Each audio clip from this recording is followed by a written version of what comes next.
And don't you think that maybe one mind does something a little bit better than one mind, and another will do it a little bit better? Take the ideas. You're surrounded by wonderful ideas and innovation. Take advantage of it. Now, if you also take a look at Scout Out teams, you think final alliances. Now, we all want to be one of those lucky few up there, the final alliances. Now, I'm going to ask you to do something that's a little difficult, but you really got to strive and push yourself to do. Don't want to be a final alliance. Believe you will be a final alliance. It doesn't matter if you're in last place, scout out your teams. I know from experience that a lot of the times, you have no idea what's going to go on in those alliance selections. 2 years in a row, Theoretically Impossible has ended up with Final Alliance as a Final Alliance partner. The first year, we had a robotic square. Now, so just take a look. If you know your team has a robot that does A really well, but lacks in being able to do B, find another team that does B really well and may not do A very well because they may be your alliance partner. You may want to choose them or they may choose you. Step 9. Oh, I missed it. Look. Be pit proud. Now, what's a pit? That's a pit. This is also a pit. Pit. Not a good pit. These are pits. These are pits ranging from all sorts of levels of FTC competition. You've got qualifiers, you've got regionals, super regionals, nationals, world, all up there congregating in pits. The pit is your team's home in a competition. It is your robot's home. Make sure that you make your home as much about you as possible. Think about why. Why do you put decorations in your home? To make it more homely. You want to make it feel like a home. Make your pit feel like a home because that's what it is for you and your robotic team. No judge's room etiquette. First robotic competitions are centered around a certain level of cooperation and responsibility and maturity. That holds especially true in the judges' rooms. These people are judging you because they're judges. They're judging you on how you encompass these first qualities as well as how you build these robots. And here's some guidelines. 1, smile. You're not being attacked. Smile. Be friendly. Introduce yourselves. Hi, my name's Caitlin. Shake the judge's hand. Stand up straight. Don't be immature. Do not look a mess. Be prepared. Always know what you're going to say and speak clearly. And last of all, but not least, let your robot shine. That's what you're there for today. You're in a room full of robots. You're not in a room full of cotton candy or cakes or pies. I haven't had breakfast, as you can tell. Let your robot shine. That's why you're there today. And let the judges know you know that too. Number 6, don't forget to joke around. Now, robotics can be a very heavy competition. You're building, you're programming, and the programming breaks. No, the robot breaks, the programming doesn't work. As you can tell, Matt had mentioned he doesn't spend too much time working on the robots.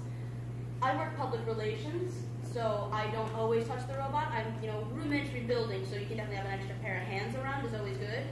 But this is my gist. We're going to go back to it now. 6, don't forget to joke around. It's a really heavy competition. So don't forget to keep it light. Don't take anything too seriously. Just don't forget to joke around, have a little bit of fun with your team. That's the whole point while you're there, to build robots and have fun. Now, I have an example. See, last year, we were at a competition in John Dewey. So I took this picture. I thought it was artsy, it was wonderful. I made it black and white. It wasn't just naturally black and white. I was proud. And I sent it to my chat, and I did not expect it to come back like this. This is D-Day. These 5 individuals were not present at D-Day. They forever will be now. 5, show gracious professionalism. Now, gracious professionalism is that one thing that's never been truly defined. But let's try to define it now. Who thinks they know what gracious professionalism is? 1.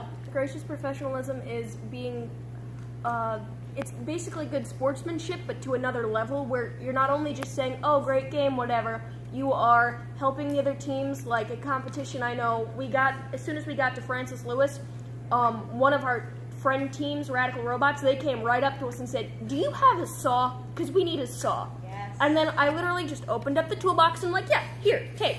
Please just give it back. It's, yeah, so. It's not acting like everybody's gonna be your enemy. Try making friends with them, talking to them nicely, saying, oh, if you need anything, come to us. And maybe if they say, oh, if you need anything, come to us. And then you'll say, oh yeah, of course. And I guess act like you're friends rather than you're trying to beat them at something. Absolutely. These are all great answers here. For me personally, I like to define racing professionalism is understanding that the point of the challenge is not to challenge others, but to challenge yourself. Understand that your competitors are not there to be beaten.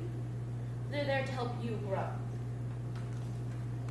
Racing professionalism was put in place and founded by this man, Woody Flowers.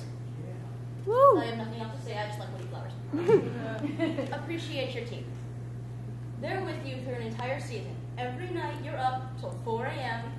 mindlessly screwing in screws. Sometimes you're not screwing anything together, you just put a screw in a hole, but there's nothing connected in. We've all done it.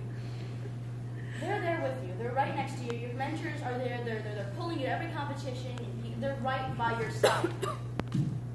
Build on your team. If you pull one out from the bottom, or you pull one out from anywhere, you don't have a tower anymore. Everything falls. Everyone on a team is just as important as everyone else, and everyone on a team encompasses first, because first is all about team. That's why we have alliances. Communicate. Now, communication is important because it allows you access to a world of possibilities. It's important to have a good communication method because it's your second biggest asset. Communication is your second biggest asset because it gives you access to your first biggest asset, your team. Now, here at FTC Robotics in Half Hollow Hills, we like to use Google Hangouts off of Google+, that thing no one uses. If you want to use video calls, Skype is also an option.